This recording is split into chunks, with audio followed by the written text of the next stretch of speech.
अच्छा, आज ना हम अपनी डीप लर्निंग स्टार्ट करने वाले हैं। ठीक है, अभी तक हम जो है वो बेसिक पाइथन सीख चुके हैं। इसके अलावा हमने डाटा साइंस के हवाले से काफ़ी चीज़ें कवर की हैं और मशीन लर्निंग को हमने देखा है, एनएलपी को देखा है। ठीक है, मंडे को आपका मिड टर्म का एग्ज़ाम है जिसमें आज तक जितना पढ़ेंगे हम सारा कम्प्लीटली जो है वो कवर है। ठीक है, और आज जो हम पढ़ रहे हैं वो बेसिकली है डीप लर्निंग। ठीक है, डीप लर्निंग मैंने आपसे पहले भी डिस्कस किया था। डीप लर्निंग अगर आसान अल्फाज में बात की जाए ना, तो डीप लर्निंग मशीन लर्निंग का ही एक क्या है, सबसेट है, यानी उसी की एक टाइप निकाल के बेसिकली नई जो है वो डीप लर्निंग की बनाई है।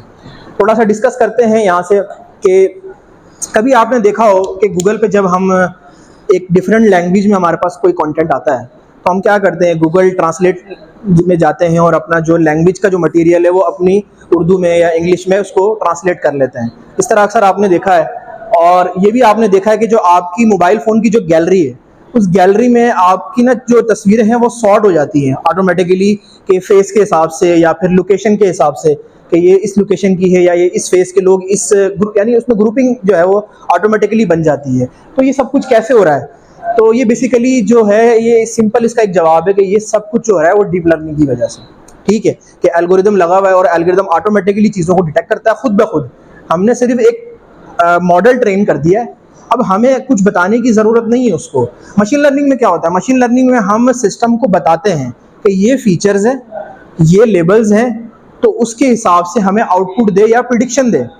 डीप लर्निंग में ऐसा नहीं होता। डीप लर्निंग में क्या करते हैं, हम मॉडल ट्रेन कर देते हैं, एक रॉ बिल्कुल जो है ना हालत में डाटा दे देते हैं। मिसाल के तौर पे एक डॉग या कैट की पिक्चर है। ठीक है, हमने वो डॉग और कैट की पिक्चर सिस्टम को दे दी है और वो क्या करेगा, खुद ही जो है वो उसमें से सारे फीचर्स निकालेगा कि जो कैट है उसकी आईज इस तरह से हैं, उसके एयर्स इस तरह से हैं, उसकी जो टेल है या उसकी जो लेग्स हैं वो इस तरह से हैं, उसकी फर इस तरह की होती है। तो वो खुद ही सारे फीचर्स निकालेगा, अपने मॉडल को खुद ही ट्रेन करेगा और उसके बाद एक फाइनल आउटपुट दे देगा। कहेगा कि भाई अब मैं ट्रेनिंग मेरी कंप्लीट हो चुकी है और ये मेरी एक्यूरेसी है और ये मेरा लॉस है। ठीक है, तो अब जो है आप सिस्टम को चेक कर सकते हो। चेक कैसे करोगे, आप नेट पे जाओगे, कैट की या डॉग की कोई पिक्चर जो है डाउनलोड करोगे और सिस्टम को दे दोगे। अब वो क्या करेगा, बताएगा कि प्रिडिक्ट करेगा कि ये कैट है कि डॉग है। अब हमने उसको कुछ भी नहीं बताया, हमने उसको फीचर्स भी नहीं बताए फीचर्स की फॉर्म में, या फिर हमने उसको एक एक चीज़ जो है वो सेपरेटली नहीं उसको बताई। उसने क्या किया, खुद ही सारी चीज़ें उसमें से निकाली हैं, अपने आप को ट्रेन किया है। ट्रेनिंग में कोई मसला आता है, लॉस कैलकुलेट किया है, अगर लॉस में कोई मसला आ रहा है, गलत प्रिडिक्शन हो रही है, तो दोबारा जाएगा, फिर ट्रेनिंग लेके आएगा और दोबारा फाइनल आउटपुट जो है वो एक्यूरेसी बढ़ा के दे रहा होता है आपके लिए। ठीक है, तो इसमें जो है एक एक्यूरेसी का कॉन्सेप्ट भी आता है, साथ में एक लॉस का कॉन्सेप्ट भी आता है कि इतने % एक्यूरेसी थी और इतने % इसका लॉस था। ठीक है, तो बेसिकली डीप लर्निंग इसी का नाम है। तो मैंने यहाँ भी कुछ ऐसी ही बात लिखी है कि deep learning it is a type of machine learning, कि मशीन लर्निंग की एक टाइप है लेकिन inspired by the structure of human brain. ठीक है, this structure is called an artificial neural network. होता क्या है कि जो इंसान का दिमाग है, ठीक है ना, इस स्ट्रक्चर से इंस्पायर्ड है ये डीप लर्निंग और यहीं से ही इसका कॉन्सेप्ट लिया गया है। हमारे दिमाग में ना बेसिकली छोटे छोटे न्यूरॉन्स होते हैं जिसकी वजह से हमारा पूरा जो बॉडी है वो फंक्शनल में काम कर रही होती है। तो बेसिकली ये डीप लर्निंग का जो कॉन्सेप्ट है वो सारा इंस्पायर्ड करता है ह्यूमन ब्रेन से। ठीक है, अब वो कैसे करता है वो भी चीज़ हम आगे जाके देखेंगे। तो फिलहाल इसकी डेफिनेशन अगर मैं कहूँ तो ये बेसिकली एक क्या कहला रहा है, deep learning human inspired brain से, न्यूरल जो हमारे न्यूरॉन्स होते हैं, हमारे न्यूरल्स जो हमारे दिमाग में होते हैं उनसे इंस्पायर्ड है और इस तरह से जो है इस चीज़ को कहा जा रहा है कि मशीन लर्निंग का ही एक सबसेट है। ठीक है, यहाँ तक बात क्लियर है। आगे चलते हैं, तो फ़र्क क्या है मशीन लर्निंग डीप लर्निंग में, वो मैंने आपको बता दिया है। दोबारा डिस्कस करते हैं। मैं कहता हूँ एक ऐसी मशीन बनाओ, एक ऐसी मशीन बनाओ जिसमें मेरे पास कुछ टोमेटोज़ हैं या कुछ चेरीज़ हैं। ठीक है, मिक्सअप है सारी, एक ही बॉक्स में है। उसको क्या करे, सेपरेट करके दे मुझे, यानी मुझे टोमेटोज अलग कर दे, उसमें से चेरीज अलग कर दे। ठीक है, तो सिस्टम क्या करेगा, मशीन लर्निंग की अगर बात करें तो मशीन लर्निंग को मुझे इसके फीचर्स बताने पड़ेंगे कि टोमेटोज में टोमेटो का साइज इतना होता है, चेरीज में चेरीज का साइज इतना होता है, और उसका जो स्टेम में जो यानी ऊपर का जो पत्ता होता है जो एक निकला हुआ होता है ऊपर से, उसका साइज ये है, उसका जो है वो लेंथ, जैसे हमने आयरिस में पेटल की लेंथ और सेपल की लेंथ देखी थी ना, तो उसी तरह से मुझे चेरी का जो है ऊपर का स्टेम जो होता है उसका साइज देना पड़ेगा। यानी इन शॉर्ट उसको फीचर्स देने पड़ेंगे तब जाके इस तरह का एक मशीन लर्निंग का मॉडल तैयार होगा, किसमें? मशीन लर्निंग में, ठीक है। लेकिन डीप लर्निंग में क्या होता है? डीप लर्निंग में वो क्या करेगा? न्यूरल नेटवर्क्स को यूज करेगा, ठीक है। अभी पढ़ते हैं न्यूरल नेटवर्क भी क्या चीज है। न्यूरल नेटवर्क्स को यूज करेगा और उसमें से, उस बॉक्स में से, जो टोमेटोज और चेरीज का बॉक्स है, उसमें से सारे फीचर खुद निकालेगा। हमने उसको ये बताने की जरूरत नहीं है कि इसका साइज ये है, स्टेम का साइज ये है, लेंथ इतनी है, विड्थ इतनी है, कुछ भी नहीं बताना उसको, ठीक है। हमने सिर्फ उसको बॉक्स देना है और एक ऐसा न्यूरल नेटवर्क बनाना है जो कि उसमें से सारे फीचर्स ऑटोमेटिकली निकाल ले, ठीक है। और फाइनल क्या करे? हमें एक आउटपुट दे जिसपे हम अपनी चीज़ों की प्रिडिक्शन कर सकें। इस केस में हम टोमेटोज या चेरीज की प्रिडिक्शन कर सकें कि हाँ जी ये चेरी की पिक्चर है, बताओ ये क्या चीज़ है। अब तो उसको ट्रेन किया होगा तो वो ऑटोमेटिकली क्या कर लेगा? जज कर लेगा। हमारा ब्रेन भी इस तरह से बना हुआ है। छोटे होते हैं हम जो है वो ABCD जब पढ़ रहे होते हैं कि वो देखते हैं A for Apple, B for ball, C for इस तरह से सारी चीज़ें, तो वो हमारी एक तरह से ट्रेनिंग हो रही होती है, क्योंकि हमारे भी न्यूरॉन्स उन चीज़ों को एक्सेप्ट कर रहे होते हैं। हमें पहले बताया जाता है, हमारा जो मॉडल है, हमारे दिमाग का जो मॉडल है, उन चीज़ों को पहले जज कर रहा होता है, ठीक है। तो उस हिसाब से ही बेसिकली ये सारा न्यूरल नेटवर्क बनाया जाता है, ठीक है। इस पे बात करते हैं कि न्यूरल नेटवर्क होता क्या। यहाँ तक बात समझ आई कि एक डीप लर्निंग में और एक मशीन लर्निंग में बेसिकली फ़र्क क्या है, ठीक है। मशीन लर्निंग में फीचर्स बताने पड़ते हैं और जो डीप लर्निंग में क्या होता है कि ऑटोमेटिकली वो सारी चीज़ें खुद पिक करता है यूजिंग न्यूरल नेटवर्क्स। और न्यूरल नेटवर्क किससे इंस्पायर्ड है? ह्यूमन ब्रेन से, ठीक है। अच्छा, अब आगे चलते हैं, मिसाल के तौर पे न्यूरल नेटवर्क की बात करते हैं कि न्यूरल नेटवर्क क्या चीज़ है। देखो 3 स्टूडेंट हैं, ठीक है। एक स्टूडेंट 9 नंबर को इस तरह लिखता है, हर किसी की राइटिंग डिफरेंट है ना, एक इस तरह लिखता है, एक इस तरह लिखता है, लेकिन इंसान का दिमाग उसको पहचान लेगा कि इस बंदे ने 9 लिखा है, इसने 9 लिखा है, इसने भी 9 लिखा है। क्या होगा कि यही चीज़ कंप्यूटर पहचान ले, ठीक है। तो इस चीज़ के जब बात की जाती है ना, तो न्यूरल नेटवर्क का कॉन्सेप्ट आता है। होता क्या है कि हम क्या करेंगे, एक न्यूरल नेटवर्क बनाएंगे और उसमें उसकी पिक्चर दे देंगे कि 9 नंबर इस तरह लिखा जाता है, 0 1 2 आपके जो डिजिट्स हैं। आपने कल भी जो इसका एक बेसिकली छोटा सा टास्क किया था, तो उसकी जो पिक्चर है हम सिस्टम को दे देंगे और सिस्टम जज करेगा कि हाँ जी 9 है, तो 9 बेसिकली किस तरह लिखा जा रहा है। वो 1 बाय 1 सारी चीज़ों को पिक करेगा, फीचर्स निकालेगा और अपना मॉडल ट्रेन करता जाएगा। इस चीज़ को ज़रा डिटेल में देखते हैं। मिसाल के तौर पे मेरे पास 9 नंबर की एक इमेज है, ठीक है, और उस इमेज का साइज़ है 28 बाय 28। इस चीज़ का पता है कि इमेज का साइज़ क्या होता है, उसकी लेंथ और उसकी विड्थ, ठीक है। एक इमेज है मेरे पास 28 बाय 28 की, एक छोटी सी आइकॉन ही होता है, ज़्यादा बड़ा नहीं है। और इसके पिक्सेल्स कितने होंगे? मैं क्या करूंगा, जो इसकी विड्थ और लेंथ के पिक्सल है उनको आपस में मल्टीप्लाई कर दूंगा और मेरे पास टोटल नंबर ऑफ पिक्सल्स आ जाएंगे उस इमेज के, ठीक है। अब मेरे पास इनपुट के तौर पे ये इमेज है, ठीक है। इस इमेज को मैंने इस न्यूरल नेटवर्क को देना है, ठीक है। अब न्यूरल नेटवर्क में क्या होता है? न्यूरल नेटवर्क में सबसे पहले आपके पास इनपुट लेयर होती है। बेसिकली ये जो न्यूरल नेटवर्क है ना, ये लेयर्स के ऊपर काम कर रहा होता है, ठीक है। सबसे पहले आपके पास होती है इनपुट लेयर, और हिडन लेयर हो भी सकती है, नहीं भी हो सकती। अगर हमें अपने न्यूरल नेटवर्क को ज़्यादा बड़ा करना है और ज़्यादा एफिशिएंट उसको बनाना है, तो हम उसमें हिडन लेयर भी ऐड कर सकते हैं। और इसके बाद उसके एक फाइनल लेयर होती है जिसको कहते हैं आउटपुट लेयर, जिस पे होगी आपकी प्रिडिक्शन कि भाई हाँ जी यस है या नो है या जो भी होगी, ठीक है। अब इनपुट लेयर में क्या होगा? इनपुट लेयर में हम इस पिक्चर के इनपुट्स देंगे सारे, ठीक है। कैसे देंगे? हम क्या करेंगे, इस पिक्चर को पिक्सल में तोड़ के इसका 1 बाय 1 का हिस्सा, मिसाल के तौर पे ये वाली एक पिक्सल है इसका, इस पिक्सल को मैंने इसको दे दिया, इस पिक्सल को मैंने x2 को दे दिया, इस पिक्सल को x3 को दे दिया, यानी टोटल 784 इनपुट्स है मेरे पास इस छोटी सी पिक्चर में। इस छोटी सी पिक्चर में कितने पिक्सल्स हैं? 784। और इतने ही मेरे पास इनपुट्स न्यूरॉन होंगे किसमें? इनपुट लेयर में। ये कौन सी लेयर है? पहली लेयर है। सबसे पहली लेयर को इनपुट लेयर कहा जाता है। और उसमें ये छोटे छोटे क्या बने हुए हैं? ये छोटे छोटे आपके न्यूरॉन्स बने हुए हैं, ठीक है। हर न्यूरॉन क्या कहलाता है? एक इनपुट कहलाता है। अब मेरे पास कितनी इनपुट्स हैं? 784। मैं क्या करूंगा, हर पिक्सल को एक इनपुट पे दे दूंगा, यानी मैंने 784 इनपुट्स दिए हैं यहाँ पे। तो इससे आपको अंदाजा हो रहा है कि हमारा डाटा बहुत ह्यूज है इस मामले में, ठीक है। तो अब क्या होगा, यहाँ पे आपकी सारी इनपुट्स आ गई हैं। इनपुट्स आने के बाद आपकी हिडन लेयर में फिर क्या करेगा, चेक करेगा कि हाँ जी यहाँ पे मेरे पास इनपुट आ गई है, अब मैंने इसको आगे भेजना है या नहीं भेजना, वो चेक करता है कुछ चीज़ों की बेस पे। इसके बीच में होता है एक चैनल, ये सारी कनेक्टिंग है ना। मिसाल के तौर पे इनपुट लेयर आपकी आउटपुट लेयर से कनेक्टेड है, तो कनेक्ट कैसे है? किसी चैनल के थ्रू कनेक्टेड है, ठीक है। और उस चैनल को क्या कहा जाता है, वेटेड चैनल, ठीक है। तो उस वेटेड चैनल के थ्रू, यानी मिसाल के तौर पे हम कहते हैं ना कि यहाँ से एक बंदा यहाँ खड़ा हुआ है, एक टेलीफोन लाइन है, एक बंदे ने यहाँ से बात करनी है, दूसरे बंदे ने वहाँ से बात करनी है, और टेलीफोन लाइन के जरिए वो दोनों आपस में अटैच है। तो वो टेलीफोन लाइन क्या है, एक चैनल है, ठीक है। उस चैनल का कोई ना कोई स्पेसिफिकेशन तो होगी ना, उस स्पेसिफिकेशन को इस केस में वेट कहा जाता है, वजन यानी वेट, ठीक है। और उस वेट का कोई ना कोई ज़ारिफ वो होगा, कोई वैल्यू होगी, तो उस वैल्यू को हम इससे क्या करेंगे, मल्टीप्लाई करेंगे अपने इनपुट से, और उसको फाइनल अगली लेयर पे भेज देंगे, ठीक है। अगली लेयर पे क्या होगा, एक और चीज बैठी होगी जिसको कहा जाता है बायस, ठीक है। वो बायस क्या होगी, उसमें ऐड हो जाएगी सिस्टम में, क्योंकि देखो अगला न्यूरॉन जो है ना, अगला न्यूरॉन भी कोई ना कोई एक वैल्यू रखता है। तो अब क्या होना क्या है, आपकी वैल्यू आगे जानी है। अगला जो न्यूरॉन है ना, मिसाल के तौर पे हमने इसकी बात की है, ठीक है। यहाँ पे इनपुट आई, इनपुट एक चैनल से गुजर के गई, चैनल की अपनी एक वैल्यू थी, वो उसमें क्या हो गई, मल्टीप्लाई हो गई। मल्टीप्लाई होने के बाद जब वो अगली लेयर पे जाएगा आपकी इनपुट, तो उस इनपुट पे, जैसे मिसाल के तौर पे कहते हैं ना कि हमने यहाँ से जाना है किसी दूसरे शहर, ठीक है, दूसरे शहर जाना है, वहाँ पे भी कोई वैल्यू हमारी मौजूद होती है। हम कहते हैं ना कि हम वहाँ जाएंगे, हम ये काम करेंगे, हम ये काम करेंगे, तो वो सारी चीज़ें आपकी एक्टिविटी के साथ क्या हो जाती है, ऐड हो जाती हैं।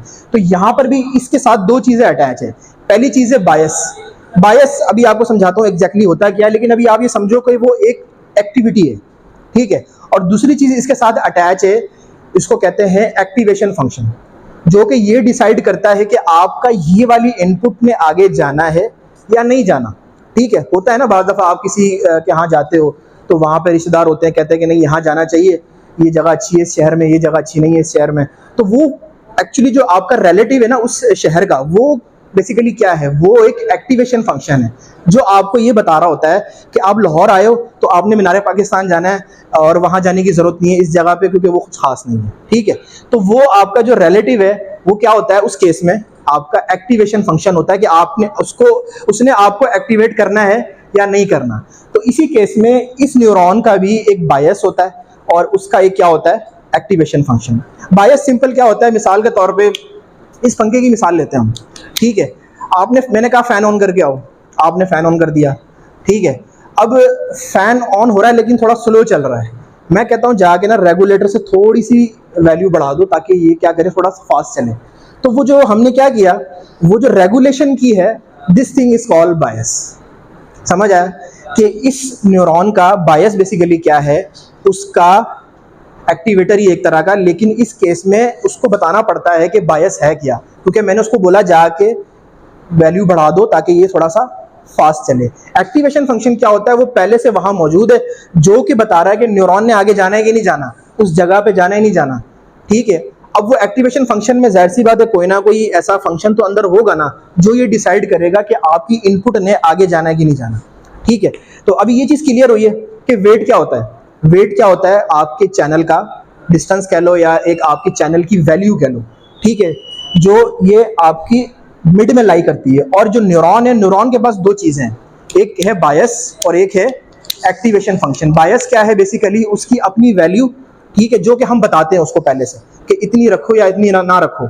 और जो एक्टिवेशन फंक्शन क्या है, जो कि पहले से डिसाइड होता है, उसने आपको एक्टिवेट करना है या नहीं करना, वो उसका काम है, ठीक है। ये चीज़ होती है। इस तरह करते करते आपकी वैल्यूज़ आगे जाती है, फिर इससे आगे जाती है, फिर इससे आगे जाती है। अब एक चैनल ये भी है, अभी तो सिर्फ हमने इस चैनल की बात की है ना, अब एक चैनल ये भी है जो इन दोनों न्यूरॉन्स को जोड़ता है कि एक वैल्यू यहाँ चली गई, अब एक वैल्यू ने यहाँ जाना है, ठीक है, और फाइनली उसने आउटपुट पे जाना है नहीं जाना। तो हर न्यूरॉन का एक बायस होता है और हर न्यूरॉन का एक एक्टिवेशन फंक्शन होता है। अब मेरे पास जितने भी न्यूरॉन है, ये एक गोल जो मैंने बनाया ना सर्कल सा, बेसिकली एक गोल सा सर्कल, ये एक न्यूरॉन है, ठीक है, जिसको एक वैल्यू मिलेगी, उस वैल्यू की बेस पे पीछे से वो वेट लेके आ रहा होगा, ये ध्यान में रखना, क्योंकि वो किसी चैनल से आ रहा है, ठीक है। और उसने क्या करना है, इस पे आगे दो चीज़ों के साथ डील करना है, एक है बायस, दूसरा है एक्टिवेशन फंक्शन। अब इसकी डिटेल मैंने आपको बताई, एक मैंने फ़ैन की मिसाल दी और दूसरा मैंने उस रिलेटिव की मिसाल दी जो डिसाइड करता है कि आपने इस जगह जाना है या नहीं जाना। समझ आया थोड़ा सा? तो बेसिकली हमारा जो न्यूरल नेटवर्क है ना, वो इसी तरह काम कर रहा होता है। पीछे से इनपुट आती है, इनपुट आने के बाद वो एक चैनल में से पास होता है, चैनल की अपनी एक वैल्यू होती है वेट, जो कि उसके साथ मल्टीप्लाई हो जाती है, फिर वो आगे जाता है अगले उस पे न्यूरॉन पे, अगला न्यूरॉन में फिर आगे फर्दर दो चीज़ें ऐड होती हैं, एक होती है बायस होती है और एक दूसरी क्या होती है, activation function. Activation function decide करेगा कि इसने आगे जाना है या यहीं रह जाना है। अगर वो कहता है कि नहीं आपने आगे नहीं जाना, तो न्यूरॉन यहाँ पे ख़त्म हो जाता है, उसकी वो इनपुट्स वहाँ ख़त्म हो जाती है। ठीक है, मिसाल के तौर पर मैं कहता हूँ कि ये 9 का जो कॉर्नर वाला पॉइंट है ना, इसमें कोई इन्फॉर्मेशन नहीं है। इन्फॉर्मेशन सिर्फ और सिर्फ कहाँ है, बीच वाले पिक्सल्स में है, और जो आसपास वाले पिक्सल हैं वो खाली हैं। अगर देखो ना, मैं अगर इस पिक्चर को थोड़ा बड़ा करके बनाऊँ यहाँ पे, तो मेरे पास क्या है, अगर मैं यहाँ 9 लिख दूँ, तो ये वाला जो पिक्सल है, ये वाला जो पिक्सल है, ये वाला जो पिक्सल है, इनमें कुछ खास इन्फॉर्मेशन नहीं है। ठीक है, तो एक्टिवेशन फंक्शन के अंदर ऐसा फंक्शन मौजूद होगा जो जज करेगा कि इस पिक्सल में तो कुछ है ही नहीं, तो इस न्यूरॉन को यहीं ख़त्म कर दो, इसको आगे नहीं जाने देना। ठीक है, जब उसके पास ये वाला पिक्सल आता है ना, तो एक्टिवेशन फंक्शन एक्टिव हो जाता है कि हाँ जी इसके अंदर कुछ इन्फॉर्मेशन है, ये न्यूरॉन आगे जाना चाहिए, ये न्यूरॉन ज़ाया नहीं होना चाहिए। तो वो क्या करता है, इसको एक्टिवेशन फंक्शन से पास करके आगे भेज देता है अगली लेयर पे, फिर अगली लेयर पे दोबारा ये काम होता है। अब ये नंबर ऑफ लेयर्स डिसाइड करना, ये समझ लो आप अपने हाथ में होता है कि आपने कितनी उसकी ट्रेनिंग करनी है। मिसाल के तौर पे जब आप स्कूल पढ़ते थे तो ट्यूशन क्यों पढ़ते थे? फिर आप जब आप छोटे अपनी स्कूल लाइफ में थे तो आप ट्यूशन पढ़ने भी जाते थे। स्कूल में आपको वही चीज़ सिखाई जा रही है, शाम को ट्यूशन वाली बाजी भी वही सिखा रही है आपको। ठीक है, तो वो क्या है, डबल ट्रेनिंग है। तो ये बेसिकली जो हमारी लेयर्स हैं, ये डिसाइड करना हमारा काम है कि हमने न्यूरल नेटवर्क को कितना एफिशिएंट बनाना है। उसकी एक दफ़ा ट्रेनिंग की है, दोबारा ट्रेनिंग करो, तब फाइनल जाके आउटपुट अच्छी आ गई। आप ट्यूशन पढ़ते थे, आपके मार्क्स अच्छे आते थे, क्योंकि आप एक चीज़ स्कूल में सीख रहे होते थे, वही चीज़ आके आप ट्यूशन में सीखी। एकेडमीज का निज़ाम भी यही है। कॉलेज जाते हो आप, कॉलेज में आप सुबह पढ़ रहे हो टीचर से, ठीक है, एकेडमी में वो चीज़ दोबारा पढ़ रहे हो, और फाइनली जब आपकी ट्रेनिंग अच्छी हो जाती थी, फिर आपसे बोर्ड का एग्जाम लिया जाता था। वो अलग बात है, कुछ लोग फिर भी फेल हो जाते थे, इसमें भी होते हैं। अच्छा, मजे की बात इसमें भी होते हैं, बात करते हैं उसकी आगे जाके। ठीक है, इसका वर्किंग समझ आई है कि वर्किंग क्या है इसकी? क्या सवाल था आपका?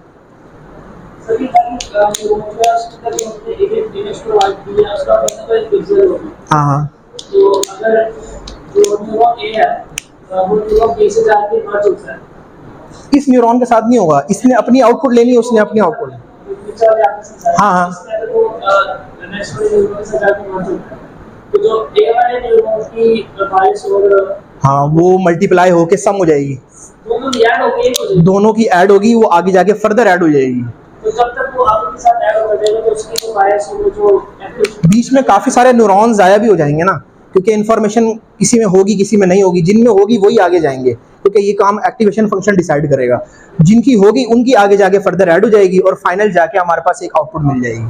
ठीक है, अच्छा इसकी वर्किंग समझ आई है कि ये न्यूरल नेटवर्क काम किस तरह करता है। इसकी लेयर डिसाइड करना हमारे हाथ में है कि हमने न्यूरल नेटवर्क को कितना एफिशिएंट बनाना है। एक न्यूरल नेटवर्क बेसिकली क्या होता है, एक न्यूरॉन होता है, हर न्यूरॉन में एक इनपुट होती है, और वो जिस चैनल में से जा रहा है उसकी वेट उसके अंदर ऐड हो जाएगी, मल्टीप्लाई हो जाएगी, और जिस आगे फर्दर लेयर पे जाता है वहाँ भी दो लोग बैठे हुए हैं जो उसके इंतजार में है कि आ तो जल्दी से आ जाए मेरे पास। तो वो क्या कहेगा, उसके पास एक के पास बायस है जो कि हम खुद सेट करते हैं, और जो एक्टिवेशन फंक्शन है वो ऑलरेडी सेट होता है, जो कि ये डिसाइड करता है कि न्यूरॉन ने आगे जाना है या नहीं जाना। ठीक है, वर्किंग समझ आई है। अच्छा, अब इस चीज़ को ना थोड़ा देखते हैं। ये देखो, यहाँ पे एक लाइन लिखी हुई है कि each output of neuron then applied to a function called activation function, जो कि डिसाइड करेगा कि उसने फायर होना या नहीं होना, आगे जाना है कि नहीं जाना। तो होगा क्या, मिसाल के तौर पे x1 है, x1 अगली लेयर में जा रहा है, तो ये बीच में क्या है, चैनल का क्या है, एक वेट है जिसको W1 से मैंने डिनोट किया है।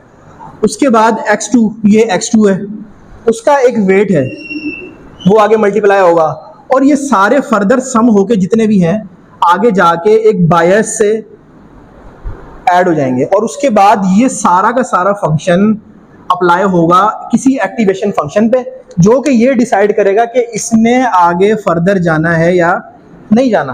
ये समझ आइए मैथमेटिकल इक्वेशन। अभी इसको सॉल्व भी करते हैं ना, थोड़ा सा मजीद आइडिया क्लियर हो जाएगा। ये तो खैर मैंने बहुत बड़ा बना दिया, एक सिमॉल नेटवर्क से आगे जाके मिसाल लेंगे हम। तो ये बेसिकली इसकी जो है एक वर्किंग है। अब होता क्या, उस चीज़ की मैंने आपको बात की थी कि हम कॉलेज पढ़ते हैं, हम एकेडमी पढ़ते हैं, बोर्ड का एग्ज़ाम देते हैं, और फिर भी समटाइम्स फेल हो जाते हैं। ठीक है, तो यहाँ पर भी ऐसा होता है कि समटाइम्स आपकी आउटपुट की प्रिडिक्शन गलत हो जाती है। 9 नंबर था, मैंने इनपुट दी, मेरा मॉडल तैयार हो गया, मैंने इनपुट दी, लेकिन उसने गलत प्रिडिक्शन कर दी। तो वो क्या करेगा, न्यूरल नेटवर्क को दोबारा भेज देगा, जिसे कहा जाता है बैक प्रोपागेशन। एक होती है फॉरवर्ड। फॉरवर्ड क्या होती है, तो सिंपल आपने क्या किया, आप इनपुट्स दिए हैं, वो आपका जो न्यूरॉन है वो आगे जा रहा है, मजीद आगे जा रहा है, हाँ जी यहाँ से पास हो गया, यहाँ से इस लेयर से पास हो गया, इस लेयर से पास हो गया, और फाइनली आउटपुट लेयर पे चला गया और उसकी प्रिडिक्शन सही हो गई। एक होती है कि आपने उसको इनपुट दी और आपका जो आउटपुट है वो गलत आ गई है, ठीक है, तो वो क्या करता है, उसको दोबारा बैक प्रोपागेट कर देता है कि वापस जा, सीख के आ जो तुम्हारे अंदर। लेकिन वो अपने साथ क्या लेके जा रहा है, अपने साथ कुछ वैल्यू लेके जाएगा, जिस वैल्यू को कहा जाता है एरर, ठीक है। वो एरर क्या चीज होती है, एक्चुअल आउटपुट, प्रिडिक्टेड आउटपुट, और दोनों का डिफरेंस इज कॉल्ड एरर, जिसको कहा जाता है न्यूरल नेटवर्क की जुबान में कॉस्ट फंक्शन, ठीक है। तो जब हम न्यूरल नेटवर्क बनाएंगे यूजिंग किसी लाइब्रेरी के तहत, तो हम वहां पे ये चीज उसको बताएंगे कि बेसिकली आपने कॉस्ट फंक्शन ये रखना है, यानी एरर फंक्शन ये रखना है, ताकि वो उस फंक्शन के तहत एरर कैलकुलेट करे और वापस जाके दोबारा ट्रेन होके आए। समझ आई बात? तो वही आपका न्यूरॉन क्या होगा, वापस जाएगा ट्रेनिंग लेके। ऑब्वियसली यही होता है ना कि आप फेल हो जाते हो अल्टीमेटली, और फिर आप दोबारा वो क्लास पढ़ते हो, दोबारा जाते हो, दोबारा अकेडमी पढ़ते हो, फिर ट्रेनिंग लेके आते हो और फिर जाके पास होते हो। फिर इस टाइम क्या करता है वो, अपनी एरर वैल्यूज के साथ। अब एरर वैल्यूज क्या हो सकती हैं, एरर वैल्यूज यही हो सकती है कि आपने पढ़ा नहीं है, या आपने अच्छे से तैयारी नहीं की, आपको तैयारी करने का मेथड नहीं पता, तो इस चीज की वजह से तो ये दोबारा बैक प्रोपागेट हो जाता है। ये कहानी समझ आई है, ठीक है। तो अब ये चीज़ मैंने बता दी कि वेट्स भी होते हैं, एक्टिवेशन फंक्शंस होते हैं, कनेक्टिंग चैनल्स हैं, ठीक है। और आपके पास सबसे पहले लेयर कौन सी होती है, इनपुट लेयर, हिडन लेयर, और फाइनली आपके पास एक आउटपुट लेयर। और ये लेयर डिसाइड करना आपका काम है कि आपने न्यूरल नेटवर्क को कितना एफिशिएंटली ट्रेन करना है। अच्छा, अब यहाँ पे एक बात लिखी हुई है, each neuron have a unique number activated with it called bias. यानी जो मैंने बायस की मैं बात कर रहा था कि हर न्यूरॉन के पास एक अपनी वैल्यू है जो पहले से डिसाइड है, जिसको कहा जाता है बायस, ठीक है। अब ये सारी चीजें जो मैंने आपको शुरू में बताया था इस लाइन में कि this all these inspired by human brain, यानी जो हमारा इंसानी दिमाग है, तो इंस्पायर्ड कहाँ से लिया गया। अगर हम अपने दिमाग की थोड़ा सा खोल के देखें ना इस चीज़ को, हम नेट पे आपको पिक्चर्स मिल जाएंगी इस चीज़ की। तो एक होता है बायोलॉजिकल न्यूरॉन, यानी हमारे जो दिमाग में छोटे छोटे सेल्स हैं, इनको न्यूरॉन्स कहा जाता है। तो वो बेसिकली अगर उसकी फिजिकल कोई पिक्चर बनाई जाए तो वो इस तरह का दिखता है कि आपके पास कुछ जो है वो इनिशियल इनपुट्स होती हैं, फिर आपके पास कुछ लेयर्स होती हैं, और आपके पास क्या होगा, फाइनल आउटपुट होगी। तो यहीं से उन्होंने इस स्ट्रक्चर को लिया है इधर से। तो अगर इसको मैं दोबारा बनाऊं, कंपेयर करूं यूजिंग आर्टिफिशियल न्यूरॉन, तो एक सिंगल न्यूरॉन की बात की जाए तो इस तरह का आपके पास मेन न्यूरॉन होगा जो कि हिडन लेयर होगी। यहाँ पे दो इनपुट्स आएंगी, दोनों इनपुट्स एक चैनल में से पास होंगी जिसके कुछ वेट होंगे, और वो आगे जाके इस ट्रांसफर फंक्शन में से गुजरेगा जिसको उसने बायस कहा है, ठीक है। और आगे फर्दर वो गुजरेगा किस में से, एक्टिवेशन फंक्शन में से, और वो डिसाइड करेगा आउटपुट पे भेजना है या नहीं भेजना। तो बेसिकली यहाँ से ये जो स्ट्रक्चर है वो आपका उन्होंने निकाला है, इसका जो आइडिया लिया था। तो ये चीज़ है बेसिकली, अगर डिफरेंस कहा जाए कि एक बायोलॉजिकल न्यूरॉन में और एक आर्टिफिशियल न्यूरॉन में, ठीक है। अब इसी की बात करते हैं एप्लीकेशंस की। एप्लीकेशन कौन कौन सी हैं, कस्टमर सपोर्ट। जो लोग अक्सर जो डील करते हैं ना ऑनलाइन ई कॉमर्स के साथ, या फिर जो कुछ ऑर्डर करते हैं, तो समटाइम्स ना साइड पे एक चैट बोट आ रहा होता है। आप समटाइम्स उस पर बात भी करते हो कि मुझे ये मसला है, मेरा ऑर्डर नहीं पहुंचा, उसको ट्रैकिंग नंबर देते हो तो वो आपको ऑर्डर बता देता है, कुछ आपकी गपशप भी होती है उसके साथ।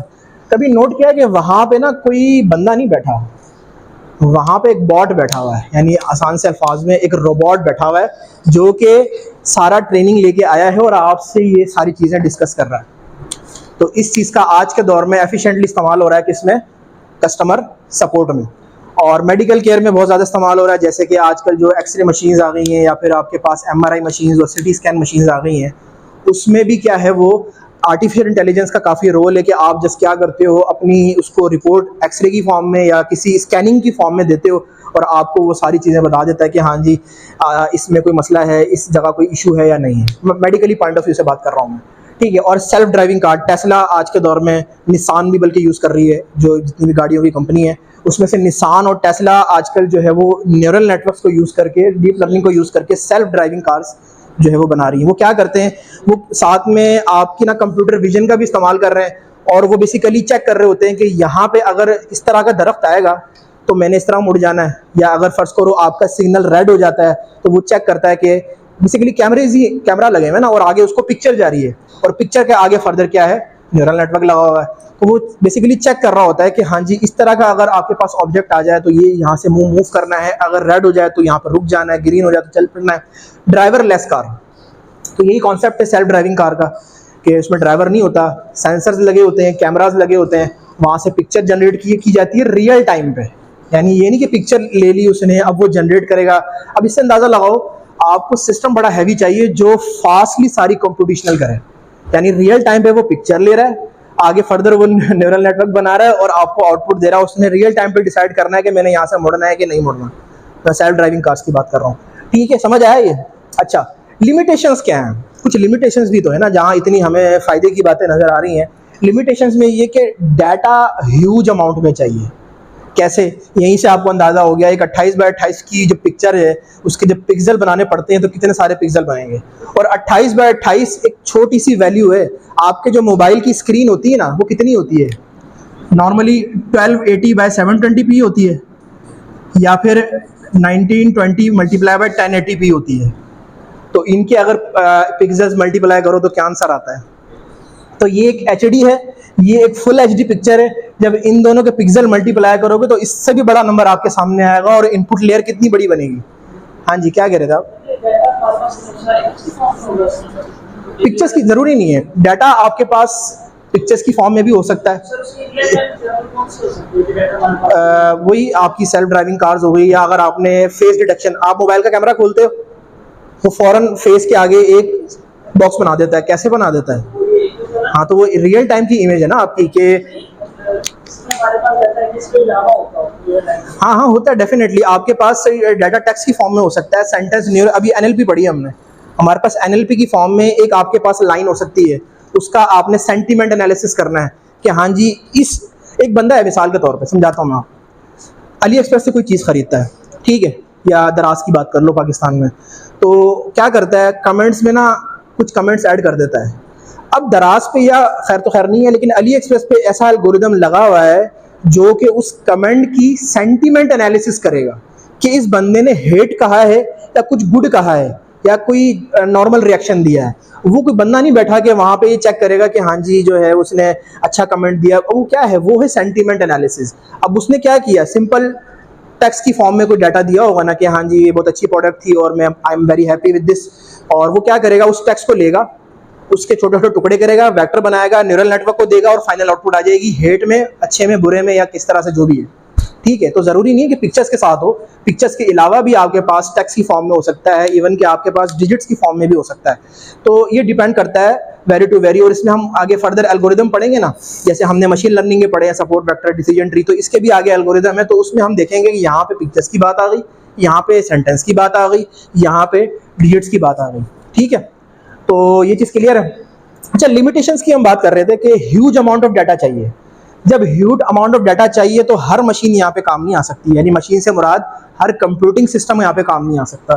कंप्यूटेशनल पावर बहुत ज़्यादा चाहिए, जिसकी वजह से सिर्फ CPU इनफ नहीं है, आपको GPU भी चाहिए होगा, यानी ग्राफिक कार्ड यूनिट जो है आपके पास वो भी रिक्वायर्ड होगा, ठीक है।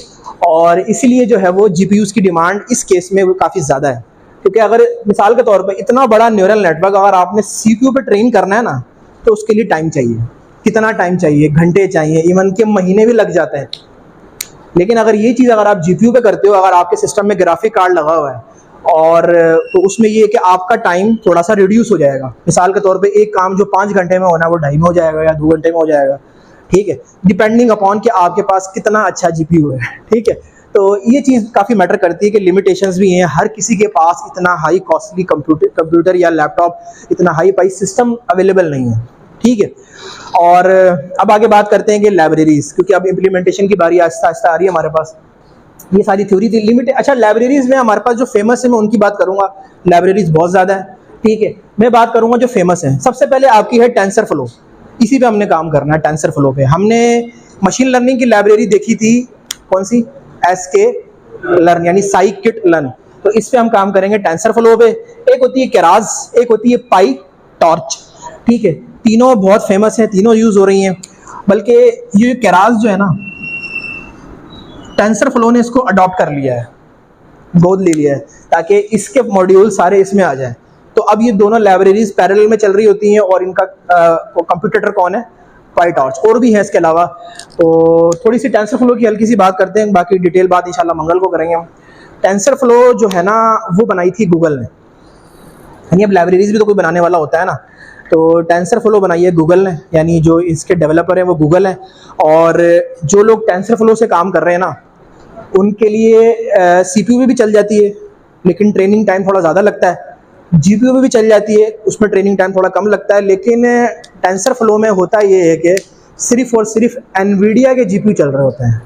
यानी हमारे पास GPU दो तरह के हैं ना यहाँ पे जो फेमस हैं, एक है एनवीडिया कंपनी का और एक है AMD। ठीक है, AMD वाले फारिग हैं यहाँ पे, ठीक है, उनका कोई फ़ायदा नहीं है। जिनके पास एनवीडिया का आपके पास GPU है ना, तो उसकी पावर वो फुली यूटिलाइज करता है और आपको थोड़े टाइम में जल्दी ट्रेन करके दे देता है। ठीक है, तो बाकी इसकी डिटेल बात इंशाल्लाह मंगल को करेंगे कि टेंसरफ्लो क्या है, क्या डिटेल है इसकी, और इस कहाँ यूज़ हो रहा है आज के दौर में। आपका जो ये उबर है ना, उबर टेंसरफ्लो यूज़ करती है। ठीक है, बाकी डिटेल बात इंशाल्लाह मंगल को करेंगे। अच्छा, अब आते हैं डायरेक्ट एग्जाम्पल पे, क्योंकि थ्योरी बहुत हो गई है, हमें एक्चुअली जो अब काम करेंगे तो बात समझ आएगी ज़्यादा। तो मैंने क्या किया है, ये तो खैर बहुत बड़ा नेटवर्क था समझाने के लिए, मैंने एक छोटा सा न्यूरल नेटवर्क बनाया है, जिसमें मेरे पास क्या है, एक इनपुट लेयर है, एक हिडन लेयर है और एक आउटपुट लेयर है। ठीक है, इनपुट लेयर में सिर्फ 2 न्यूरॉन्स हैं। ठीक है, तो इसको मैं क्या कहूँगा कि ये 2 फीचर्ड है। ये टर्मिनोलॉजी ध्यान में रखो, पेपर में सवाल आना है, ये छोटी सी हिंट है। ठीक है, देखो इनपुट लेयर में 2 न्यूरॉन्स हैं, तो इसका टेक्निकल नाम क्या होगा कि ये 2 फीचर्ड है। अगर मैं कहूँ 4 फीचर्ड, तो उसमें कितने न्यूरॉन होंगे? 4 होंगे ऑब्वियसली। ठीक है, एक हिडन लेयर है, इसमें 2 न्यूरॉन है ऑब्वियसली, उसमें फिर आगे फर्दर आगे पास आपके पास कौन सी आ रही है? आउटपुट लेयर, उसमें 1 न्यूरॉन है। ठीक है, तो ये अगर मैं फर्ज करो इस सिस्टम को कहता हूँ कि ये डेंसली कनेक्टेड है, तो ये ट्रू होगा या गलत होगा? डेंसली कनेक्टेड का मतलब होता है कि हर न्यूरॉन की आउटपुट अगली लेयर के हर न्यूरॉन पे जा रही है। मिसाल के तौर पे इसकी आउटपुट इस पे भी जा रही है, इस पे भी जा रही है, इस पे भी जा रही है, इस पे भी और इस पे भी। तो ये क्या कहलाएगा? Densely connected. ठीक है, और अगर फर्ज करो इसकी आउटपुट सिर्फ इस पे जाती है या इस पे जाती है, वो कहलाएगा पार्शियली कनेक्टेड। तो ये 2 टर्मिनोलॉजीज हैं, ये थोड़ा सा याद रखना। डेंसली कनेक्टेड का मतलब होता है कि ईच न्यूरॉन की आउटपुट अगली लेयर के हर न्यूरॉन पे जा रही है। ठीक है, और पार्शियली कनेक्टेड का होता है कि किसी पे जा रही है, किसी पे समटाइम्स नहीं जा रही। तो वो 2 टर्मिनोलॉजीज चल रही होती हैं। तो ये आपका जो न्यूरल नेटवर्क है इस time 2 featured 3 layer densely connected neural network, यानी पूरा नाम मैंने बताया इसका कि 2 featured 3 layer densely connected neural network. ठीक है, अच्छा, अब इसको थोड़ा सा मज़ीद डिस्कस करते हैं। ये जो हर न्यूरॉन है ना, इसको एक नोड भी कह सकते हो। ठीक है, और हर नोड पे बेसिकली आउटपुट हमें निकालनी होती है। हमारा टारगेट यही होता है ना कि ये न्यूरॉन है, ये इनपुट आ रही है, इसकी हमने आउटपुट निकालनी है, फिर यहाँ की आउटपुट निकालनी है और फिर फाइनल आउटपुट निकालनी है। ठीक है, तो हम क्या करेंगे, हमारे पास लेट से x1 और x2 के नाम से ये वाली वैल्यूज़ 2 इनपुट हैं। x1 1 है, x2 ये मैंने जस्ट एक रैंडम एग्जांपल लिए, इसका कोई रियल लाइफ से लेना देना नहीं है। और x2 की वैल्यू क्या है? 0। ठीक है, यानी मेरे पास इनपुट न्यूरॉन्स की वैल्यूज़ मुझे पता है, क्योंकि इनपुट न्यूरॉन्स तो हमें मालूम ही होता है ना। ठीक है, उसके बाद मुझे कनेक्टिंग चैनल्स की वेट्स की वैल्यूज़ पता है, क्योंकि वेट जो है वो आगे जाके मल्टीप्लाई होना होता है। ठीक है, और फिर जब वो अगले न्यूरॉन पे जाएगा, उसके पास क्या है? फर्दर 2 चीज़ें हैं। पहली चीज़ क्या होती है? बायस। ठीक है, जो कि उसमें ऐड होती है। और दूसरी चीज़ क्या होती है? एक्टिवेशन फंक्शन, जो कि डिसाइड करता है कि न्यूरॉन ने आगे जाना है या नहीं जाना। ठीक है, तो हमेशा एक्टिवेशन फंक्शन इस फॉर्म में होता है। 2 उसकी आउटपुट्स होती हैं, अगर तो आउटपुट ये आएगी तो वो आगे पास हो जाएगा, अदरवाइज नहीं होगा। ठीक है, तो अब क्या क्या है मेरे पास? दोबारा सुनो, 2 इनपुट वैल्यूज़ हैं, कनेक्टिंग चैनल्स की सारे वेट्स मौजूद हैं। ठीक है, अब 1 से 3 इसका वेट क्या होगा? W13। न्यूरॉन 1 से न्यूरॉन 3 पे जा रहा है ये, तो इसका वेट क्या होगा? W13। तो W13 की वैल्यू मेरे पास गिवन है, और इसी तरह से बाकी सारे। ठीक है, सारी सबकी वैल्यूज गिवन है। अब बायस इनकी नहीं हो सकती, इनपुट लेयर की बायस नहीं होती है क्योंकि उसकी वैल्यू ऑलरेडी पता है मुझे।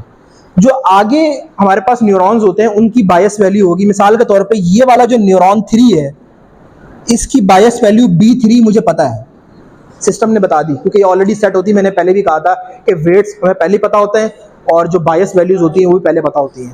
तो न्यूरॉन 4 का बायस क्या होगा, B4, उसकी वैल्यू पता है। और न्यूरॉन 5 की जो बायस है B5 वो भी पता है हमें। अब क्या करना है, हमने सबके वेट्स को मल्टीप्लाई करना है, बायस को ऐड करना है, फिर इन सबको इसके ऊपर पेश करना है। ये बताएगा चले जाओ आगे, ये कहता है नहीं जाओ आगे। ठीक है, अगली लेयर पे मतलब है। तो इस चीज़ को पहले मैथमेटिकली करते हैं और फिर पाइथन से करते हैं। टारगेट हमारा पाइथन ही है लेकिन मैथमेटिकल समझाना बहुत ज़रूरी है आपको। ठीक है, तो क्या आपके पास एग्जाम्पल है? एग्जाम्पल के बाद कैलकुलेट पैरामीटर्स। पहला सवाल पैरामीटर्स कैलकुलेट करो। दूसरा सवाल calculate output of each node with respect to given activation function. सबसे पहला सवाल किया है पैरामीटर्स। पैरामीटर्स क्या होते हैं? जितने बाइसेस हैं, जितने वेट्स हैं, उनको जमा कर देना है आपने। तो जो टोटल आपके पास वैल्यू होगी वो इस न्यूरल नेटवर्क के टोटल पैरामीटर्स कहलाएंगे। तो उसको करते हैं। सबसे पहले हमारे पास total parameter is equal to total weights plus total bias. ठीक है, टोटल वेट्स कितने हैं आप इस सिचुएशन में तो काउंट कर सकते हो, लेकिन अगर आपके पास बड़ा न्यूरल नेटवर्क आता है ना तो आपने क्या करना है, इसको प्रीवियस लेयर से मल्टीप्लाई कर देना है।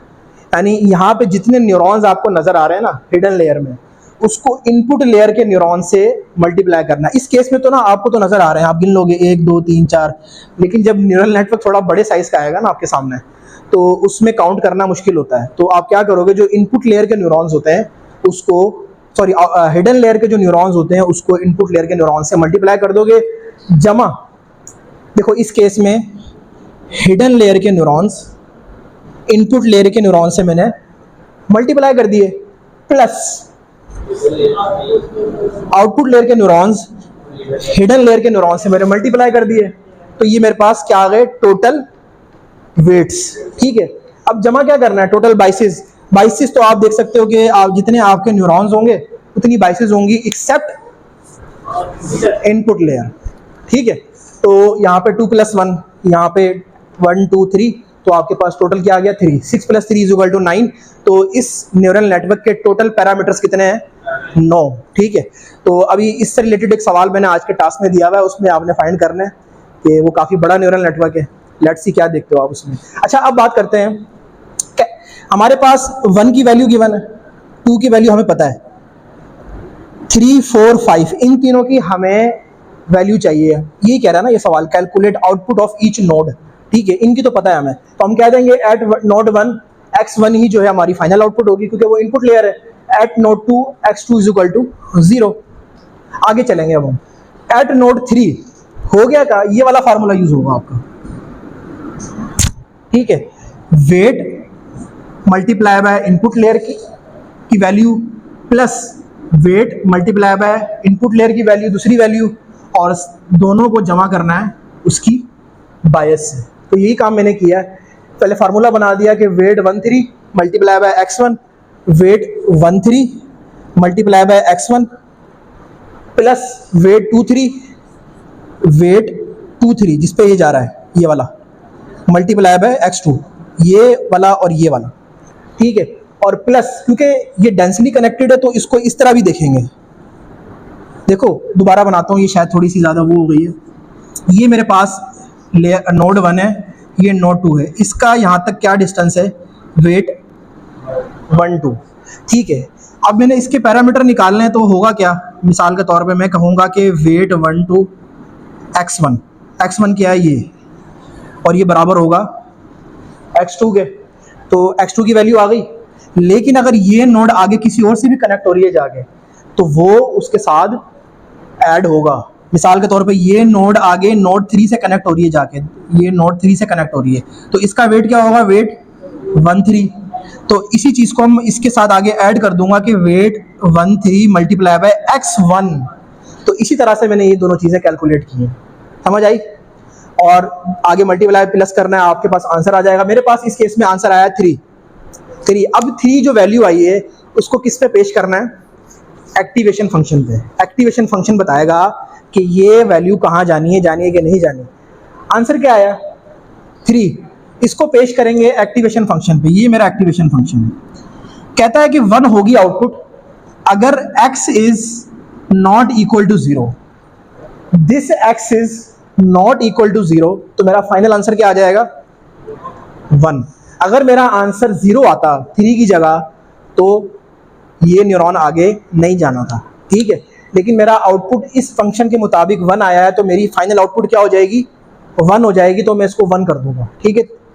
और इसी तरह से मैंने नोड 4 पे कैलकुलेट करना है इस पे, कि इसके पास जो जो न्यूरॉन्स आ रहे हैं उसकी वैल्यू और फाइनल वैल्यू। आपके पास फाइनल आंसर आ रहा है 3 को दोबारा इस पे पेश करोगे, ये कहता है आंसर 1 आया है, तो आंसर क्या आया है? नॉट इक्वल टू 0 आया है, तो आपकी वैल्यू क्या होगी? 1 होगी।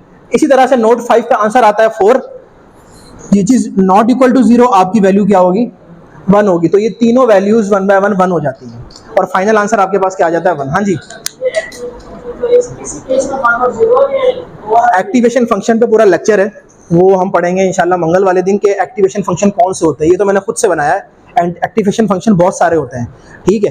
तो हर एक्टिवेशन फंक्शन डिफरेंट होता है, मुख्तलिफ केसेस में डिफरेंट लगते हैं, तो वो अभी सारी थ्योरी बाकी है आगे भी। तो आज जैसे एक बेसिक आइडिया दे रहा हूँ मैं, होता क्या है। तो इस तरह से आपके पास ये सारी कैलकुलेशन हो जाती हैं। ये होती है मैनुअली, यानी हाथ से आपने सारी कैलकुलेशन की है। लेकिन क्या हो कि हमारा पाइथन ये सब कुछ करके दे, तो हम क्या करेंगे?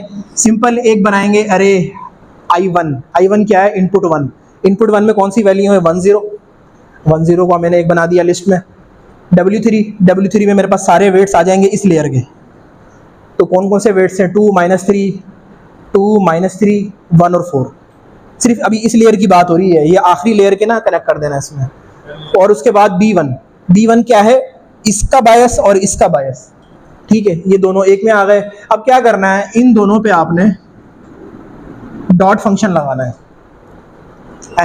नमपाई का डॉट मैट्रिक्स। मैट्रिक में पढ़ा होगा, 12वीं में पढ़ा होगा आपने क्या होता है। तो उसकी कैलकुलेशन में हम नहीं पढ़ रहे। हम क्या करेंगे? सिंपल एक बनाएंगे वेरिएबल लेयर 1 की आउटपुट। लेयर 1 की आउटपुट में नमपाई का एक फंक्शन डॉट यूज किया है, जो कि क्या डिनोट कर रहा होता है? Dot matrix. आपने ये मैट्रिक्स के सेक्शन में पढ़े होंगे 12वीं क्लास में और मैट्रिक में। तो I1 आ जाएगा, कॉमा W1। अब W1 को मैंने क्या किया? T कर दिया।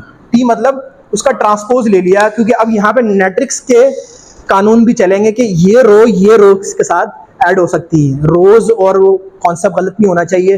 तो मेरे पास यहाँ पे मैं इसको ट्रांसपोज कर दूंगा तो ऑर्डर मैच कर जाएगा, तो दोनों की मल्टीप्लिकेशन हो सकती है। मल्टीप्लिकेशन जब हो जाएगी तो इसको बायस से ऐड कर दूंगा, सिंपल। तो मेरे पास क्या आ जाएगी? लेयर 1 की आउटपुट आ जाएगी, जो कि क्या है? 3 क्या आई थी? 3 ठीक है, सही जा रहे हैं हम, गलत नहीं जा रहे। अब उसको इन दोनों आउटपुट को एक एक्टिवेशन फंक्शन पे अप्लाई करना है। एक्टिवेशन फंक्शन खुद बनाना पड़ेगा, उसको डिफाइन किया। ये हमने फंक्शंस पढ़े थे, यूजर डिफाइन फंक्शंस कौन से होते हैं। तो एक्स बनाया, उसमें हमने उसको डिफाइन कर दिया कि अगर if x is not equal to 0 return करें 1 को, अदरवाइज क्या करें? 0 को। इसी बात को मैंने पाइथन में लिखा है, कुछ भी नहीं किया। इसी चीज़ को मैंने पाइथन में लिखा है यहाँ पे। तो मेरे पास क्या करेगा?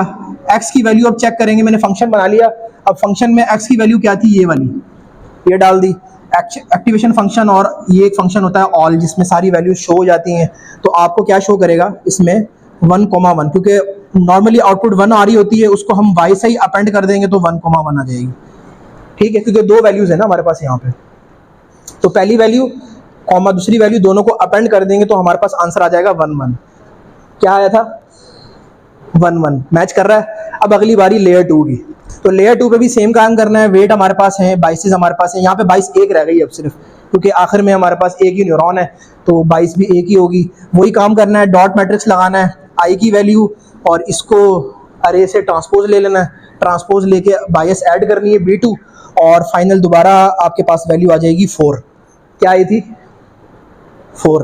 अब दोबारा एक्टिवेशन फंक्शन बनाएंगे, क्योंकि इसको भी पास करना है कि ये आगे जाएगा नहीं जाएगा। तो सेम है, ये चीज़ सेम है सारी जो मैंने यहाँ बनाई है। और आपके पास फाइनल आंसर क्या आ रहा है? 1, ठीक है। तो यही चीज़ पाइथन से करेंगे। अच्छा, एक चीज़ और सुनो, ये बहुत ज़रूरी है। ये एक मुश्किल मेथड है जो हमने यूज़ किया है यूजिंग नमपाई। तो ये इस तरह से भी हम न्यूरल नेटवर्क बना सकते हैं। लेकिन अगर सोचो इस तरह बनाने लगे तो इतने हैवी नेटवर्क बनाने के लिए कितनी लाइंस का कोड लिखना पड़ेगा, ठीक है। तो ये चीज़ मैंने सिखाई ज़रूर है आपको कि इस तरह से हो सकता है, ठीक है। आज का टास्क भी रिलेटेड कुछ इस तरह का ही है, लेकिन हम यूज़ करेंगे टेंसरफ्लो। तो उसमें हैवी से हैवी नेटवर्क 4 लाइन के कोड में ख़त्म। तो इसलिए इसको देख के परेशान नहीं हो जाना कि डीप लर्निंग क्या है। जैसे साइकिल लर्न पढ़ी थी तो उसमें हमारे पास 4 से 5 लाइन का ही कोड होता था, सारी कैलकुलेशन साइकिल लर्न करके दे रही थी। हम सिर्फ बताते थे कि ये एक्टिवेशन फंक्शन है, ये आपका लॉस फंक्शन है और ये ऑप्टिमाइज़र है, निकाल के दो वैल्यू, ठीक है। घंटा लगाओ, 2 घंटा लगाओ, निकाल के दो। तो इस तरह से कर सकते हैं। मैं आपको ना छोटी सी मिसाल देता हूँ कि नस्ट यूनिवर्सिटी में ना मेरा एक फ्रेंड था, वो MS करना चला गया डाटा साइंस में। तो उसके टीचर ने उसको सवाल दिया कि ये न्यूरल नेटवर्क बनाओ, आउटपुट निकालो। कंडीशन लगा दी कि लाइब्रेरी कोई नहीं यूज़ करनी है। तो वो लगा हुआ है कोडिंग करने में, कोई 50-60 लाइनों की कोडिंग कर दी उसने, तब जाके उसके पास आउटपुट आई है। लेकिन हम यूज़ करेंगे इंशाल्लाह टेंसरफ्लो और आगे जाके हमारा काम आसान हो जाएगा। That's it.